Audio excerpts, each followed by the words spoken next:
Baller status. Where did the show notes go? Okay. What are you looking for? The show notes. I found the them, shout outs. If you guys can believe it, we do have actual show notes for this. Basically every episode. We don't always look at them or use them, but we do make a new Google Doc every episode. Mm-hmm. And Usually just copy and paste from the last one, yeah. Yeah. Did you see the one thing I added? Let's see. You watched The Creator. I did. You did. You saw it in theaters? I did. I went with my other friend Connor last weekend. Yeah, I know. It's my bad. But yeah, we went to it in Chesterfield, and I popped a 100 Miller before going hand. 100 Miller Light. I said before going hand, like beforehand, before. Before going and. Yeah, and but you know, whenever I do that, I don't know. I just it helps me see things, like it helps me not let bullshit just slide. Like things that are good, you're like, and wow. Things that are bad, stand out more. I'm just like that's just whack, and that's just wiki whack. I gotta say, that's the thought that goes through my head every time something bad happened, and that was pretty much the entire movie. After the first 15 minutes, it was like brutal. I thought it was awful. Yeah. Oh no. Yeah. And this is up your alley. Yeah, I mean, this is sci-fi, right? I was hyped for it. It started off pretty promising. Like it had a cool opening, and I was like, "Ah, man, I can see this already being like a go-to sci-fi movie of this decade." But no, I don't think I'll watch it again. The first 15 minutes, you felt that good about it, and yeah, it had a cool opening. Like there was, it's set in, far in the future, not that far in the future, but there's like a lot of tech stuff going on. But it starts out with this sort of like raid on like a little village, and there's like Black Ops guys coming out of the water, some cool cinematography. And I was like, all right, vibes are on point. And, the acting was solid to start it off. The main character, I was like, all right, this guy's cool. But yeah, the rest of the movie, I heard he's Denzel Washington's son. I don't know if I'm messing that up or he is. That is his son. Dude, this is crazy. I'm just briefly looking at the Wikipedia for The Creator, and there's a section under marketing that says controversy. On July 17th, 2023, the official trailer for The Creator received negative criticism for using footage from the 2020 Beirut explosion as a visual effects plate shot of a futuristic Los Angeles being obliterated by a nuclear explosion. It was first noticed by a Reddit user and was subsequently covered by the YouTube channel Corridor Crew as part of their VFX Artist React series, where they expressed disdain at the incorporation of the footage. That's wild. Yeah. During an AMA, Gareth Edwards revealed that the footage was never meant to be included in the trailer in the first place. And that is typical in filmmaking, that archival footage be used as placeholders for VFX shots, while revealing that the shot is not in the film itself. Okay. Yeah, I mean, that happens, but that's pretty... Seems like a big oversight. Yeah, no, and they did do that. The pacing at the beginning was pretty good. Like, it kind of explained how everything got to... it starts in the past, and then it explains how everything got to... Or no. It explains first, and then it goes to... it was going to be called True Love, by the way. The title was renamed from True Love to The Creator. I can see why. Gareth Edwards said it sounded too much like a romantic comedy, and that message would confuse potential audiences who weren't familiar with the film's plot or trailer. Yeah, I mean, that's definitely a better name, The Creator, more so than True Love. But and I can see how it would make sense as a name, sort of. But I mean, that whole aspect of the movie wasn't really explored very well. The main actor, he was good when he was he did a good job like expressing like more extreme emotions like anger and sadness and such, but the rest of the movie he just seemed kind of like a plank of wood. Like I don't know. He didn't do too much for me. And then the casting, especially for these military guys, that he works with, these soldiers and this general. They were so miscast, and it was just such a weird vibe from all of them. Really? Yeah, especially one of the characters. Yeah, it was just that took me out of it. Ken Watanabe was in it. Who was it? Ken Watanabe from Inception. Oh, yeah. He plays like an AI character. Oh, interesting. And he was fine. But yeah, do you not want me to spoil anything about it, or do you care, or what? Yeah, I might watch it actually. Okay, yeah, I won't. Do you want me to say anything about it then, or do you want to just go in completely without clean? spoiling? Okay, well, I would just say it just felt super inconsistent. Like it went from like it would have vibes similar, and maybe this is a lazy comparison, like to just say it was Nolan-esque, because that's just any sort of modern sci-fi dystopian war movie that has like serious vibes and less like basic sort of cinematography. Okay, basically jump between that vibe and then almost like a Fast and Furious like level of taking the movie seriously. Like it wanted you to take the movie seriously, and then there were so many parts that just didn't take the movie seriously. There's like one shot that stands out to me is like there's these robots attacking these guys. The robots throw a grenade at them, and for some reason the grenade has like a 10-second countdown. And this dog picks up the grenade and walks it over to the robots that are hiding in this bunker outside of this barn, and it just drops the grenade into the hole. And there's no explanation for this. It's like the dog isn't like a good AI Not trained or anything. Yeah, it's just a random dog that was in there for some reason. So it drops it in there, blows up all these robots, and then the characters get away, and then it pans back over to where the robots were in this hole, and like they're just like like walking around with their heads blown off and like half their bodies falling off and stuff. It's like a goofy shot. It's like meant to be. I don't know.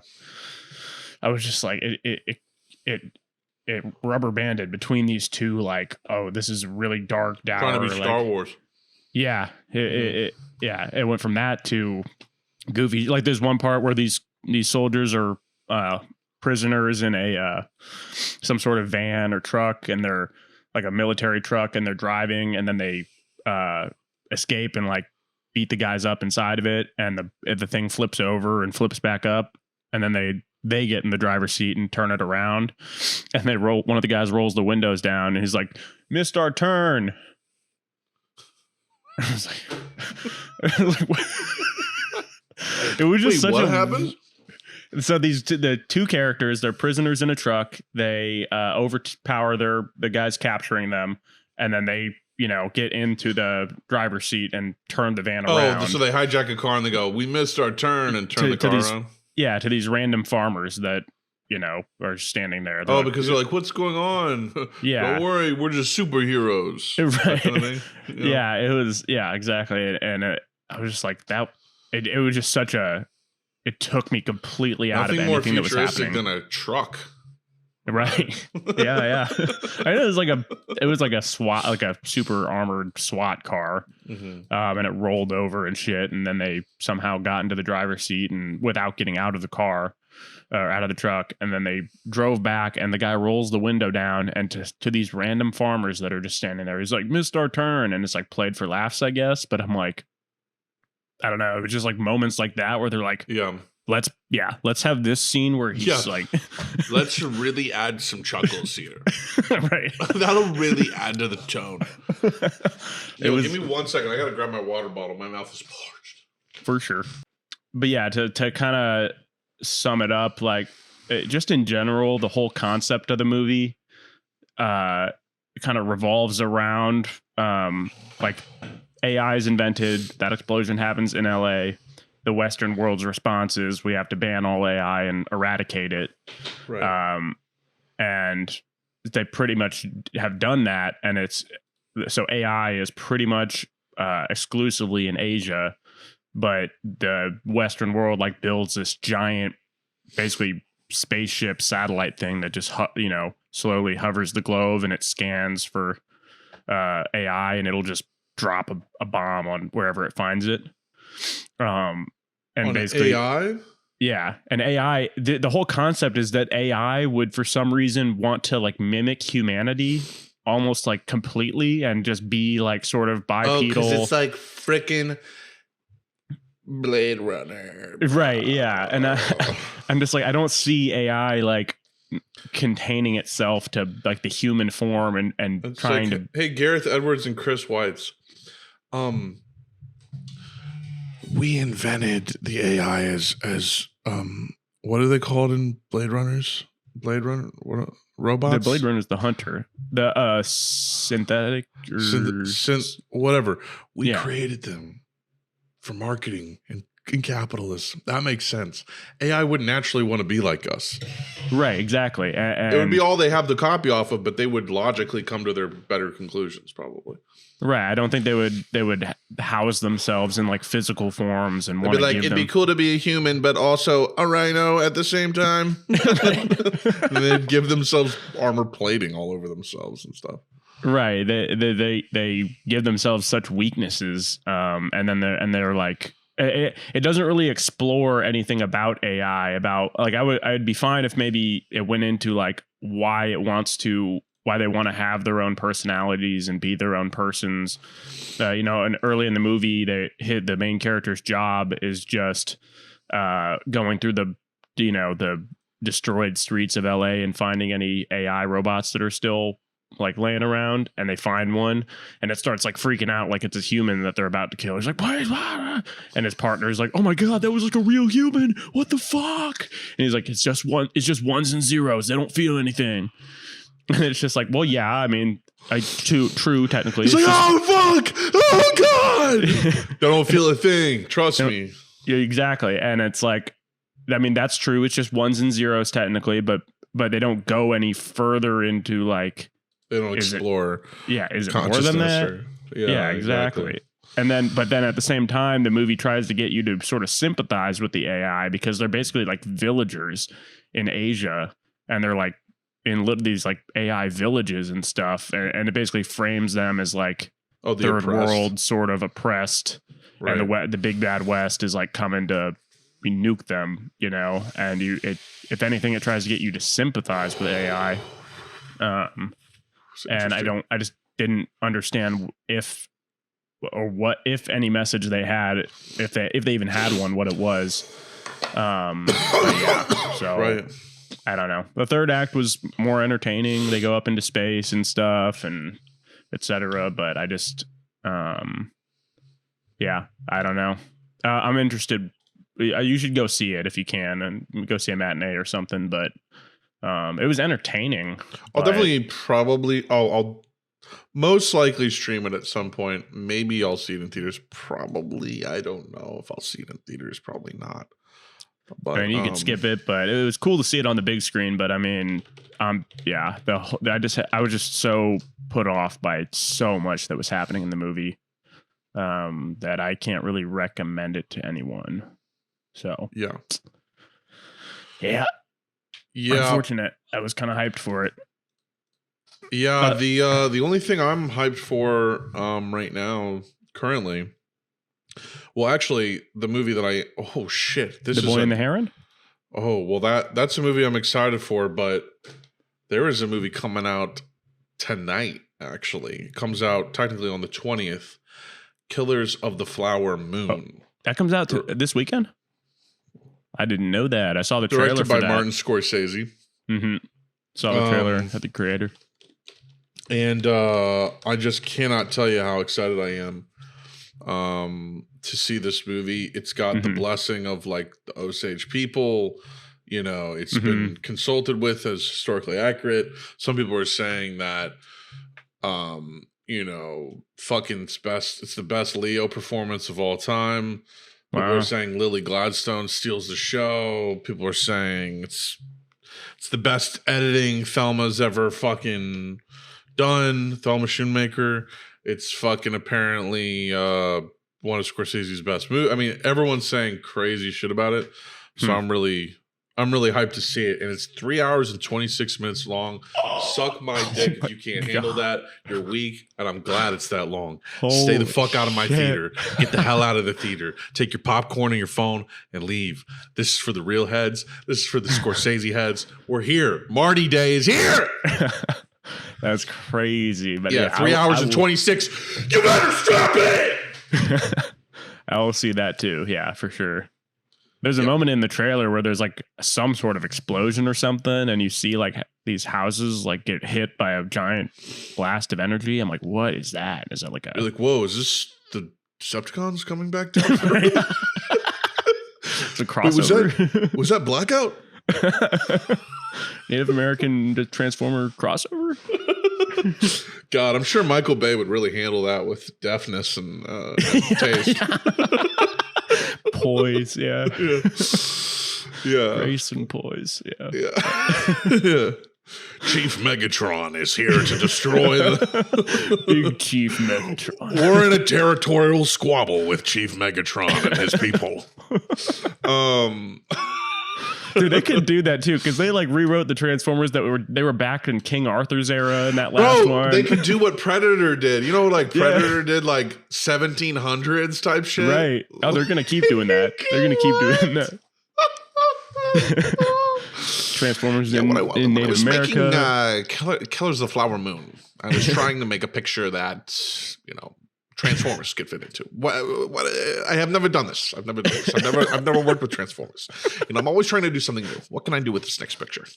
And it's going to be Transformers this time. And I've decided I'm going to take like a whole historical period piece, and I'm going to add Transformers. And it's never been done before, except in The Last Night, which they kind of did a little bit. But now that they're transforming into animals, they totally could. You just have like a bison and like a freaking... You know, use every part of the Transformer. Use every part of the Autobot. That's what the Native Americans use. Use every part of it. Yeah, they would do that. They would like dismantle a Decepticon and like, yeah, you got to use every part. Yeah, the Wild West. Yeah, you got to use every part. Got to use this ball sack. The Wild West. You know, Transformers movie directed by Martin Scorsese. That would be fantastic. Yeah, that's funny. I watched the latest one. I wanted, you know, what can I say? I wanted Optimus Prime to say, reach for the sky. Reach for the sky. Yeah. Reach for the sky, pussy. This town ain't big enough for the two of us. Yeah, that'd definitely be something one robot would say to the other as they're punching each other. This town ain't big enough for the two of us. That would definitely be, yeah. And he'd be wearing like a cowboy hat and like a little belt with a gun holster. Yeah, and they'd have 6-shot pistols for some reason. Yeah, definitely. Yeah, I watched the most recent Transformers, and it was rough. Booty. Yeah. Rise of the Beast. Yeah, it was brutal. I think I started it, and it was like super boring. I think. I mean, honestly, it had less. It seemed like it had less of the human bullshit. It had some of it, but just like spending so much time with humans. But it was just, you know, there was a decent amount of Transformers in it. But I don't know. It was kind of cool. Like it was. I got what Buck was saying. It was so heavy, like Brooklyn, like trying to be fake social commentary bullshit. Yeah, they were like, we're so Brooklyn. It's crazy. Yeah. Only Brooklyn robots could hang here. Right. And it's like, is this for people? I feel like people from Brooklyn wouldn't, I don't know, is it for them? Like, would they be so hyped about that? I don't know. I feel made fun of, I feel like. I don't know. I guess, like, that's my question is like, do the people of Brooklyn in general, I mean, some of them for sure are proud to be from Brooklyn. It's Brooklyn. There's Brooklyn pride, whatever. But like, is it that commonly heavily identified with versus being in any other borough versus just living in New York in general? I don't know. I'm not a native here. I'm not a native. And then they had Pete Davidson in it, and it takes place in the 90s, but he's acting like no one in the 90s would act. He's like, come on, give me Nux. come on. I'm like, dude, no one. Wait, the movie takes place in the 90s? Yeah, mid 90s. Okay, I'm good. I'm good. I'm so good on that. Never mind. I have not watched this movie. That's insane. Yeah, like 94. So that means like Biggie saw like a fucking Transformers. Oh yeah, and they reference Tupac and stuff like that, and yeah. Who just recently died. Right. Remember when he recently got shot? By who knows who? Yeah, and oh fuck, what was I gonna say? Oh yeah, it's funny how the CGI from 16 years later is like half as good as 2007. Yeah, I mean the 2007 one like still looks fine.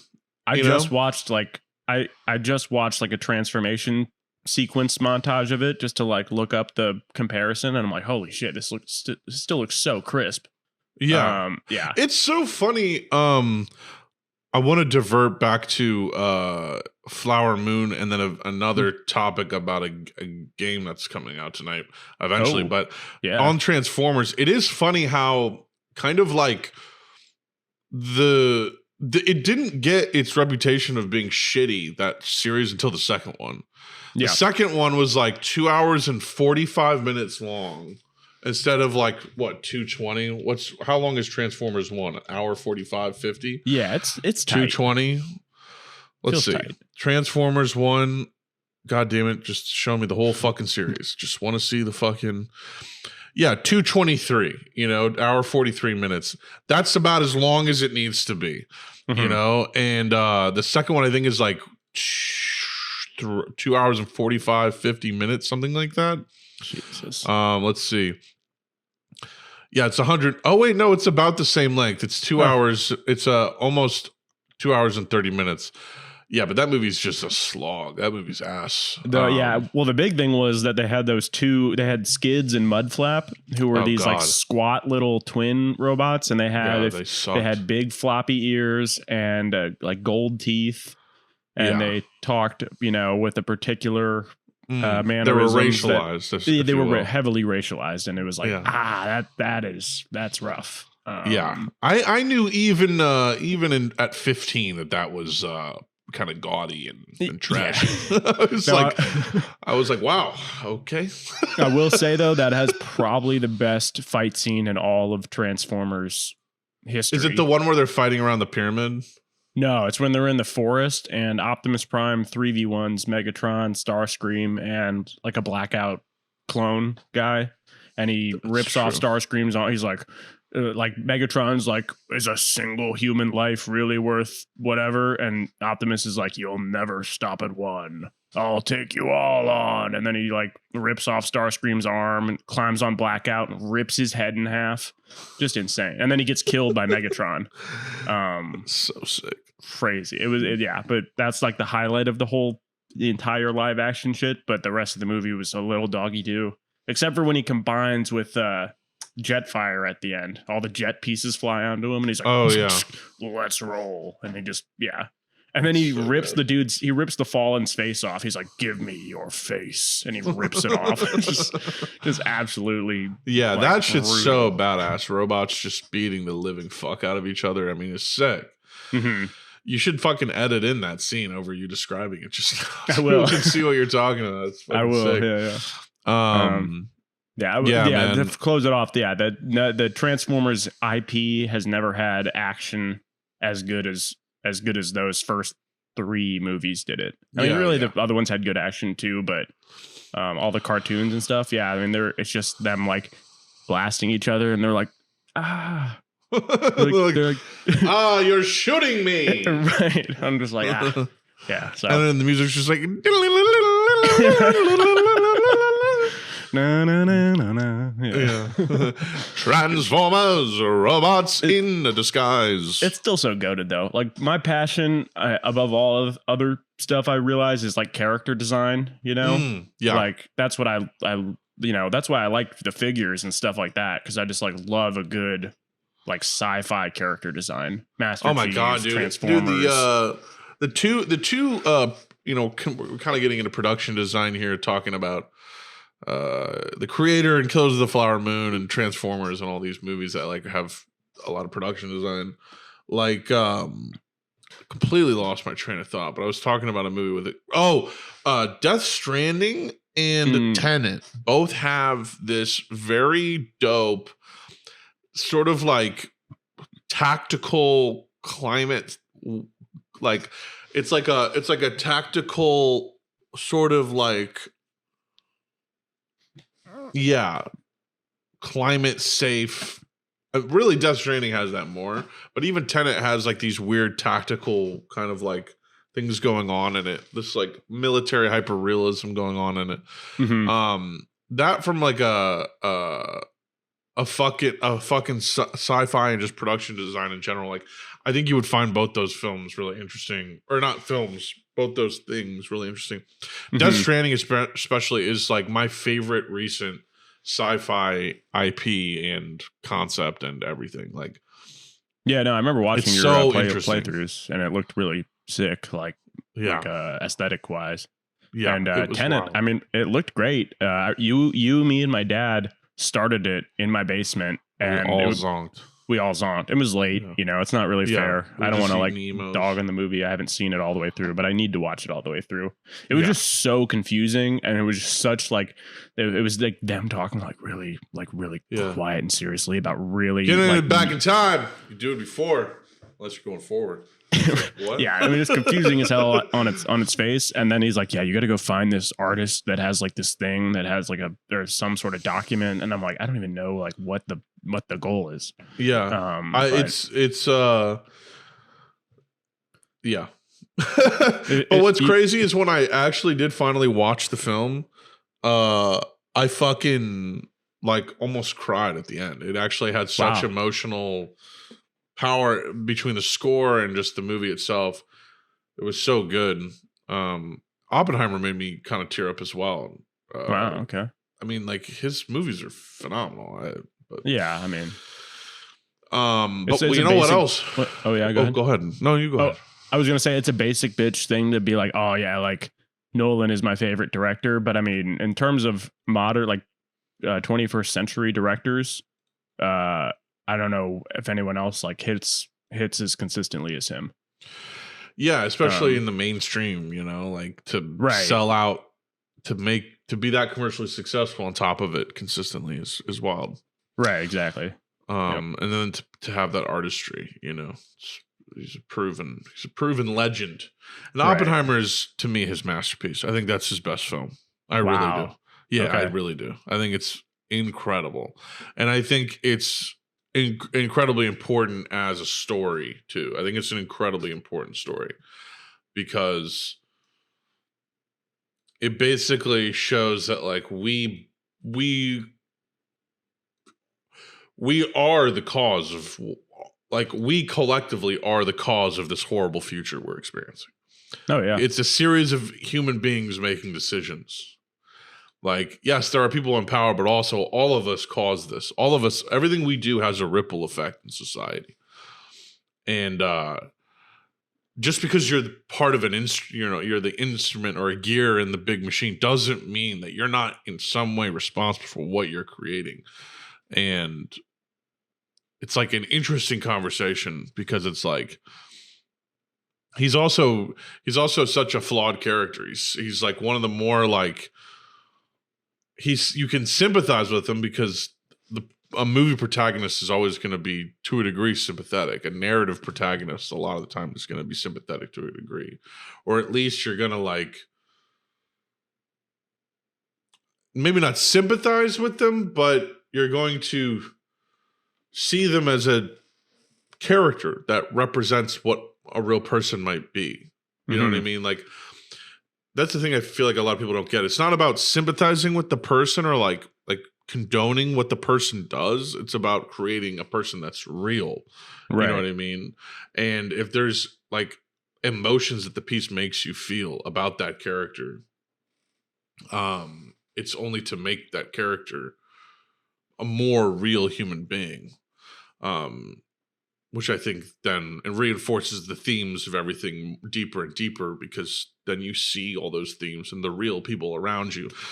if it was an unrealistic person, there would be nothing to, and like that's the fucked up thing about reality is like most people you meet, like plenty of people have plenty of ideas and things and everything that are worth criticizing that they feel and have.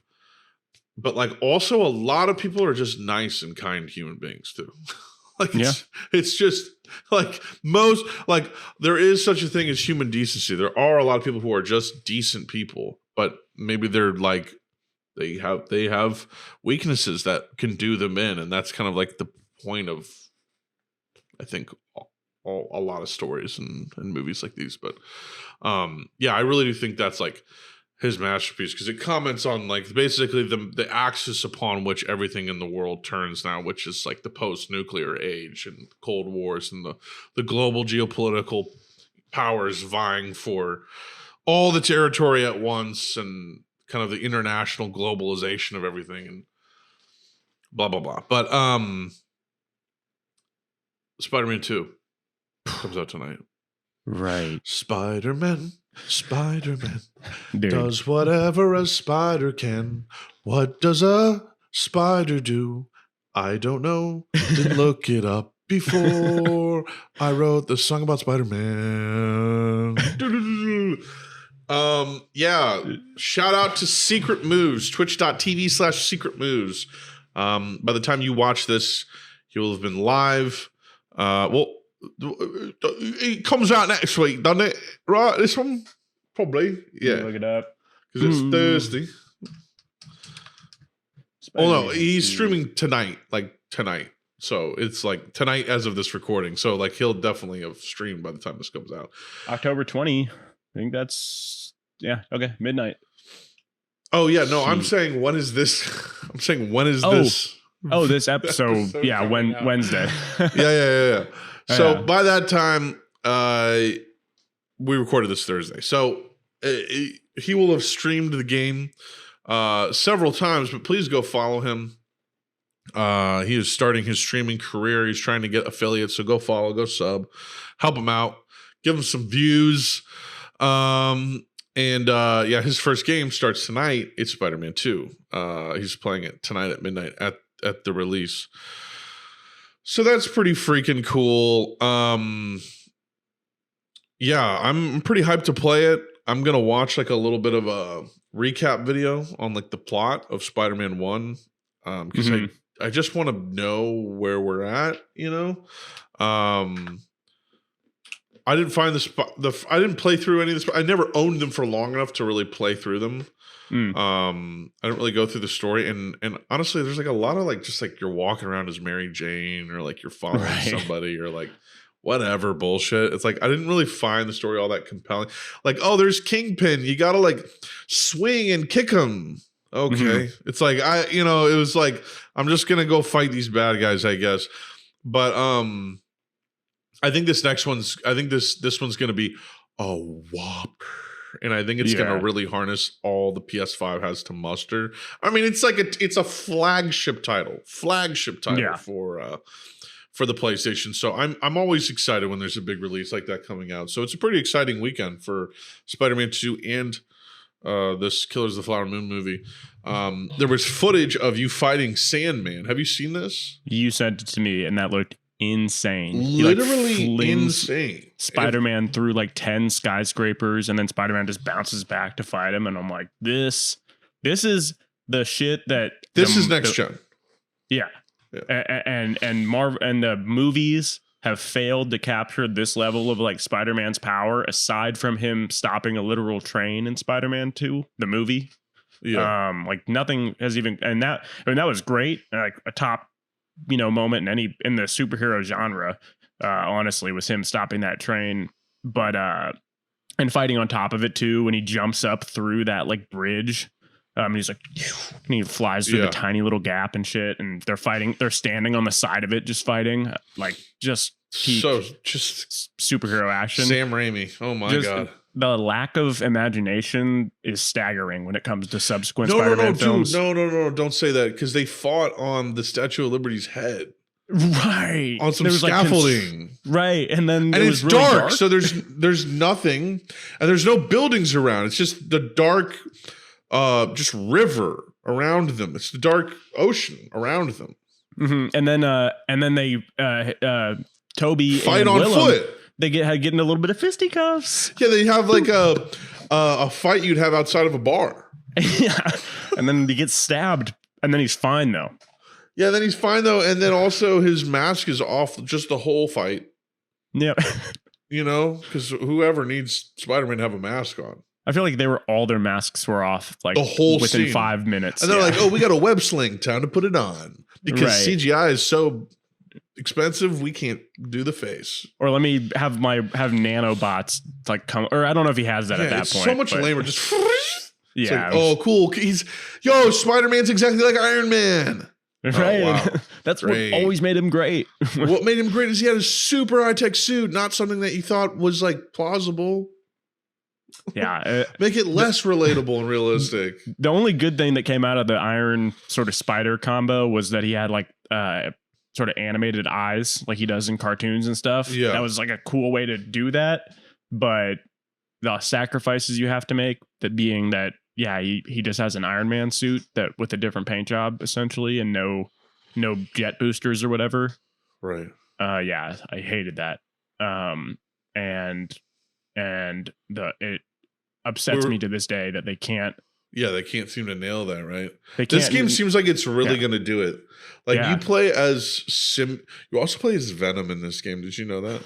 I think I did, yeah. Yeah. You fucking be Venom at some point in this game. Not just black suit Spider-Man, but like actual Venom. Full Venom. Yeah. Yeah, and you can switch between Spider-Man and Miles Morales too. It's like GTA 5. Yeah, that's insane. Like you can just ridiculous. Hop to a different part of the city with Miles or something. I think so. I think that's literally how. I think it's literally they're doing GTA 5 shit with it. Huh. To me, it's just like, oh, God of War Raggy. They're just copy and pasting that level of epicness, and I mean, God of War Ragnarok visually is like one of the most ridiculously good looking games like ever. Raggletons on the goob. Oh my God. Remember we were listening to Yeet and playing Young Raggles while goobing, and it was just like every time you hit somebody, just like a chunk of light would fly off. And it was like my favorite part was whenever he does like his green power up and he just like oh yeah, he heals. Yeah. Hey. It's crazy. He's like that's like oh yeah, he's doing that shit was fire. That was one of my favorite parts of it, and I wasn't even playing it. I was just sitting there just enjoying the spectacle. Yeah. Like watching a great fireworks show. You're just, man, it doesn't get better than that. Yeah, for real.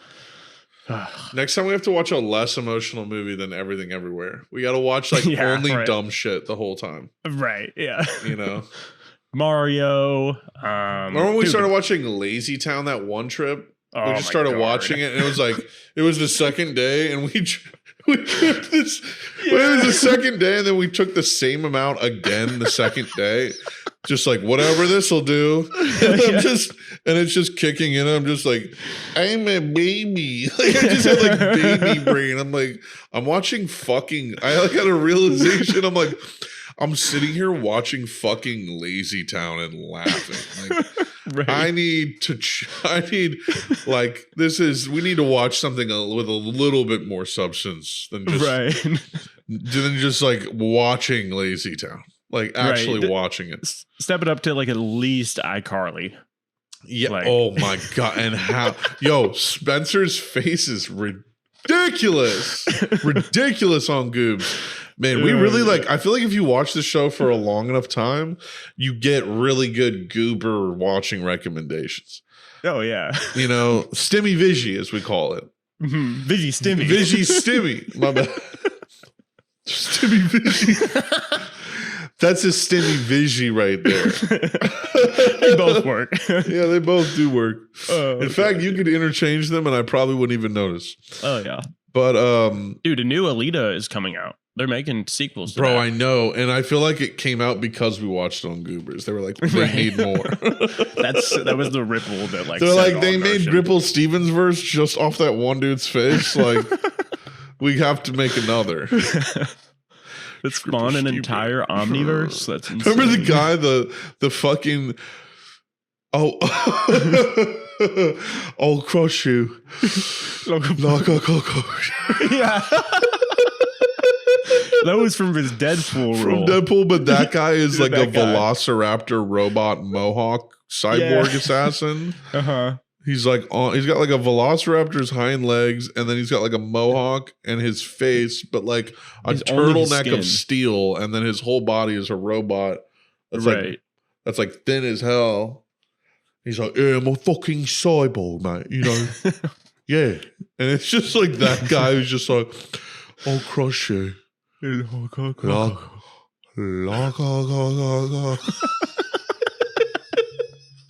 Oh my god! So there's this. So the bit with that is there's this guy. What's his name? Let's see. I'll find him. Oh yeah, Ed Screen. That's his name.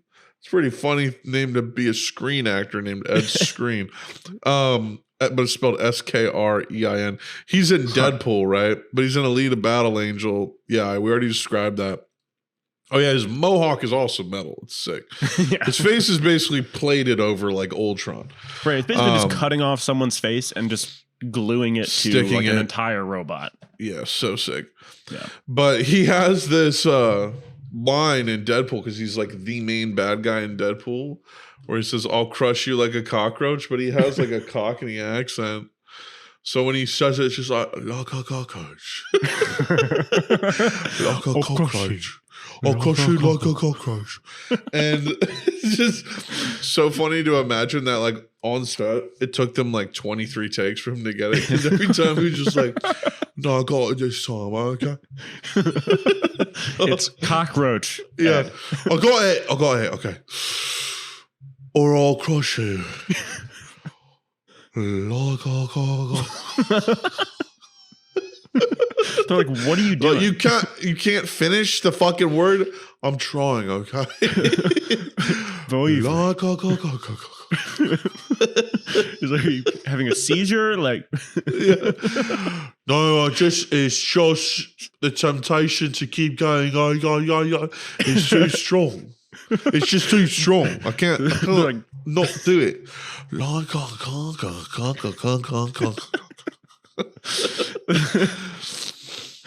my god! And they're like, yeah, we're gonna fucking fire if you don't just do it normal. Fine, like a cockroach. Are you happy? Cockroach.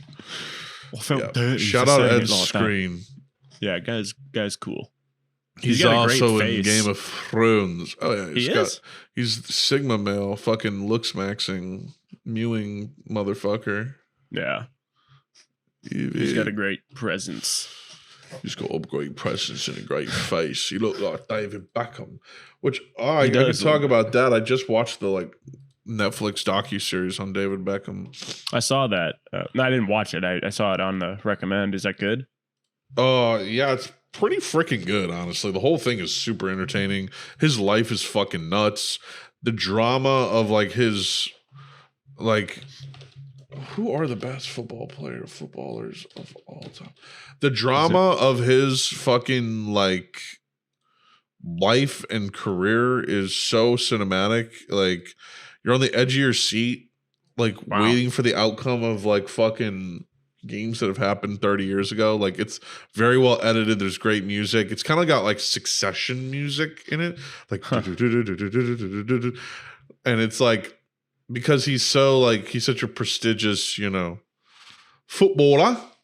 And it's like it's a pretty damn well made documentary. It's crazy. Like he was harassed like a motherfucker his whole life. Not his whole life. Early on in his career. And his whole life really after he became famous, like he is insanely famous. He's like one of the most famous like footballers of all time. Who are the most famous footballers? Messi, Ronaldo, Zinedine Zidane. But I'm saying famous, you know what I mean? I don't know. Ronaldo and Messi for sure. I mean, Ronaldo. Ronaldinho. Yeah, absolutely. Ronaldo and Messi for sure. Probably Messi. What's his name? The freaking Harry Kane. Hilarious name. I'm not sure I know that gentleman. He's on the English team, or like the whatever they're called, the UK team. What's his name? Mbappe. Ronaldinho, I remember. Yeah. Or Ronaldinho. I remember Beckham, like, huge popularity when we were in like early grade school, like early 2000s. He was massive back then. And his wife is really hot. Who? Beckham. Oh yeah, Victoria Beckham. She's so fine. She's like the finest fucking Spice Girl. Oh yeah, she's crazy.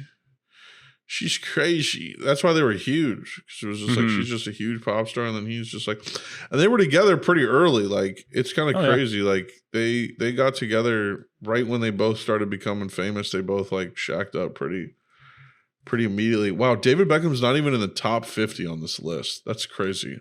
Of best or most famous? Of best, greatest footballers of all time. He's not even in the top 50 on Sports Illustrated. Yeah, no, I mean, he wasn't like.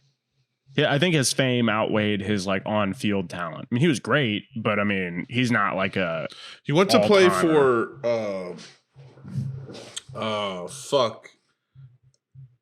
Real Madrid. Yeah. And he was on a team with Ronaldo and Zidane and all these other people. Figo, I think his name is. I don't know. It's an interesting documentary. Like, and he won a bunch of fucking like.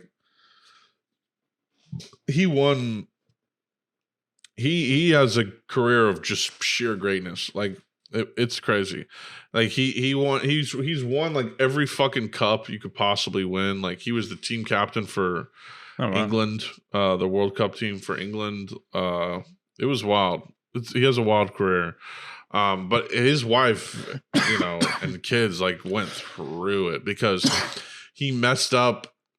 He did something where he messed up in the World Cup and got a red card and got kicked out, and they went on to lose in field or in the whatever free kicks or whatever penalty shots or whatever penalty kicks shootout. Like the whole world, like all of England blamed him and shat on him for like years and years. And then also his wife was just so harassed by tabloid. It's worth a watch. It's really entertaining. Because he's also just a goated football player. It's crazy. Footballer. Did you watch the Arnold doc? No. Is that a new one? Newish. Yeah. Arnold Okay. Schwarzenegger. Is it good? I haven't seen it, but I want to watch it though. Yeah, maybe I'll watch that next. Yeah, because I mean, it looks just hilarious, but not like in a bad way. Just like Arnold just being himself. The reason I slept with my maid was to have sex and come. Come inside her. And come inside her. To bust my I'm gonna come inside her. Arnold explaining to his doctor how he's going to have a child. My wife, I'm going to come inside her. And then we'll have a baby. As long as I come inside her. Do you understand? I have to come inside her. Busting her gut. It looks like a 3-part series. Part 1, athlete. Part 2, actor. Part 3, American. Ooh, I'm going to watch this shit. That definitely sounds interesting. Maybe this is what I'll watch after we're done recording. Each an hour long. Okay. Oh, okay. So it's like 3-hour long things. That's pretty chill. The Beckham thing, they're each about an hour long. How many episodes on that 30. One? 4. Okay. Not too bad. Yeah, I thought you were talking about Pumping Iron, the documentary when he won the Mr. Universe. No, that's when he won the Mr. Universe. My name is Arnold Schwarzenegger. I'm gonna come inside her, doctor. You don't understand. I'm gonna come inside her. Okay, I can do that for an hour. Let's move on. Should we read it? Oh, Tony, shut the fuck up real quick. Wait 1 second. Oh my God. Holy shit. I forgot something, dude. I really forgot something this time. I forgot something. Tell me if it might be the same thing. Oh, I forgot to introduce the podcast. That's why. Fuck. The longest. Okay, we're vibing. Hey, it is definitely October 19th, 2023. Welcome to another episode of Woke and Boke. Boom! Episode 194, to be exact. I am one of your hosts, Connor Boyd. You may know me on TikTok as Moschino Dorito. I am a person who makes TikToks and an actor. Boom, there you go. I don't know why I just introduced myself. Also joining me is the longtime host, co-host of Woke and Boke, Mr. Motherfucking Tony Goddamn Harrow. That's right. If you were wondering who the fuck I've been talking to for the past 45 minutes, that's him. Boy. We get together every week and just catch up. We're best friends. We've known each other. Our parents were friends before we were born. So we're like brothers. We've known each other forever. Usually another brother of ours, Max Sanza, is joining us, but he is such a sexy and hot and professional musician and producer and sound guy and all these different things that he is tied up until the late months of the year. Right now, which is great because it means he's working his butt off. But he usually joins us, so there's usually three dudes talking. We're all from St. Louis, and at one point in time, we all did go to the same school together. So we're all kind of buds. And every week we get together just to catch up on our lives and with each other and have a chill conversation that hopefully you can join us for and enjoy as well. If you want to do that consistently, we'd sure like you to. You can subscribe to us on YouTube. You can follow us on Spotify. You can join our Discord, which is popping. I'm streaming a lot these days. There's a lot going on there, a lot of fun stuff. Definitely check it out. The links to that are in the show description. You also have our Instagram at wokenbokepod. Our Instagram is at wokenbokepodcast. Our Twitter is at wokenbokepod. And our email is wokenbokepodcast@gmail.com for the spelling on all that. That's wokenbokepodcast@gmail.com. And you can hit us with questions, comments, suggestions, discussion prompts, anything you want to hear, anything you want to ask us. Please feel free. We love y'all. There's not a ton of people that listen to this, so if you listen, it's very special to us. It means a lot to us. So please don't be shy. Email out. Let us know how you freaking feel, and we'll read them on the show. We've got one email here, which is interesting. I haven't read it before, but it comes from Calvin. Subject line reads, and I'm going to go ahead and read this, Tony, if you don't mind. Please. Subject line reads, world-changing piece of information. Hello, I know I just emailed in, but I just came across a life-changing piece of information that I immediately wanted to share with you all. Minor spoilers for an earlier arc of One Piece, but in a panel, Oda, the author, drew a character who had a devil fruit floating in water after he had been defeated, which shouldn't happen since characters with devil fruits are supposed to drown. Anyway, in the Q&A section of a volume of the One Piece manga, someone wrote in asking about this, and Oda's response was so hilarious.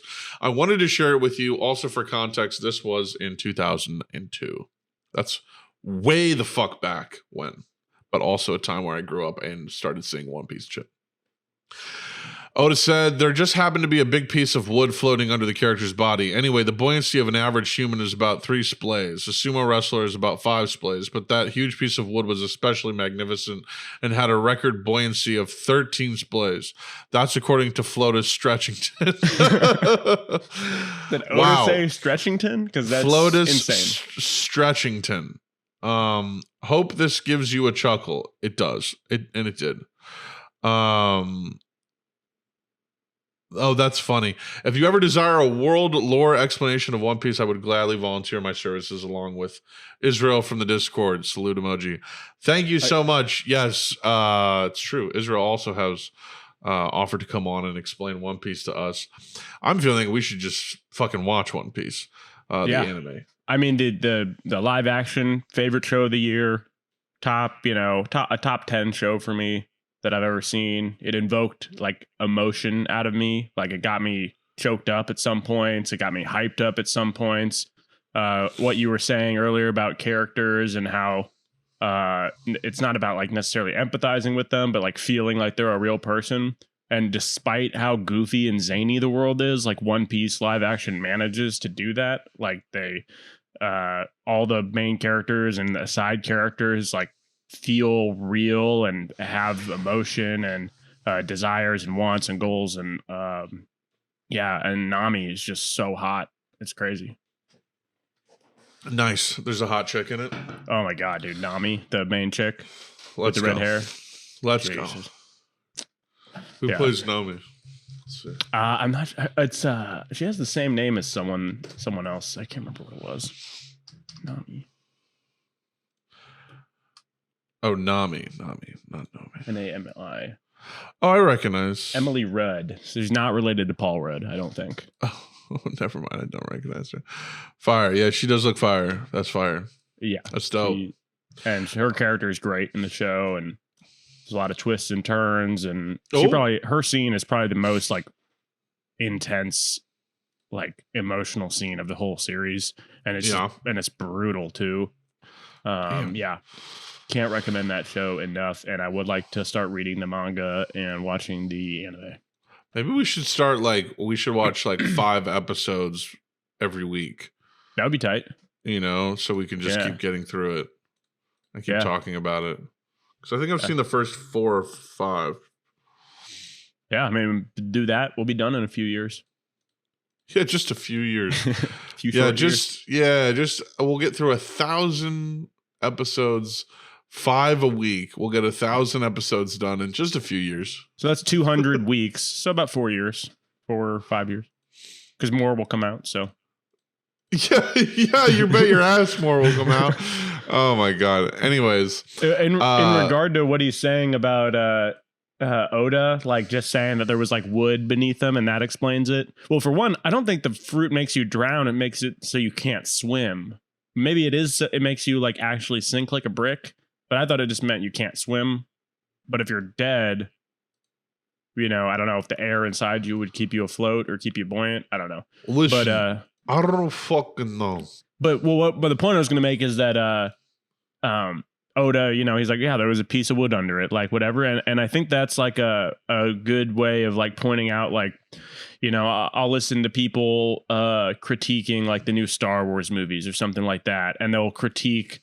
Like, for example, in The Last Jedi, there's those bombs that they have those bombers where they just fall out. And it's like, you're in space. Like, there's no gravity in space. And it's like, okay, well, then they have some sort of maglev technology that, gives them a downward, like once something starts moving, it keeps moving. So all it needs is a push and they would fall. Yeah. And I think focusing on like little nuances of like sci-fi tech is a distraction from important critiques of movies and shows like that.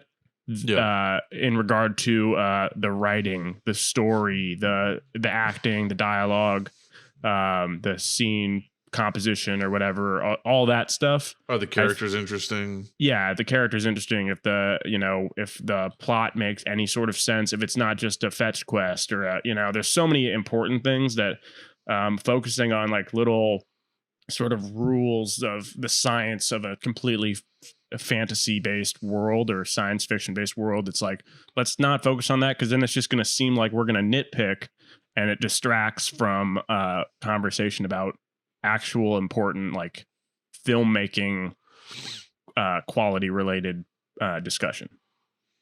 Indubitably. Well put. I wanted to say before we end, Left 4 Dead 2 or Left 4 Dead Night in general went really well. It was very fun. We also on that day I screened a bunch of horror movies in the Discord. I feel like I've deja vu. Did I already say this on Wokenboke? I don't think so. I fucking started with Friday the 13th because it was on Friday the 13th, first of all. And then I did Dawn of the Dead, and then I did Texas Chainsaw Massacre. I screened all 3 of those movies in entirety in the voice chat. So we're doing fun stuff like that. If you want to join the Discord. See, I'm not a scary movie guy, but I would do that if it's like you, me, and a bunch of the boys in there, and we're just like chopping it up while watching this. Like it would make it a lot easier for me to handle watching something that's like disturbing as fuck. And all 3 of those are crazy, not. No, those are all handled, but yeah, they're all relatively tame. But I'm saying like something more modern, like The Conjuring or whatever. Nothing could be harder to watch than just the horrors of the world we already live in. For real, bro.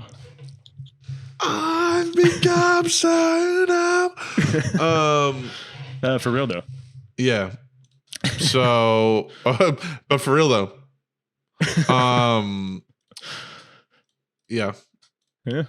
Shit is so fun. Left 4 Dead's so fucking good, dude. It's still such a fucking good game. I could play it for hours and hours and hours.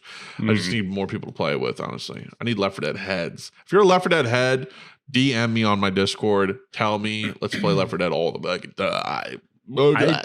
I had to delete it a while back because I have no space on my shit, so I need to go buy an external hard drive. Dude, what the frick? I feel like you should have more space.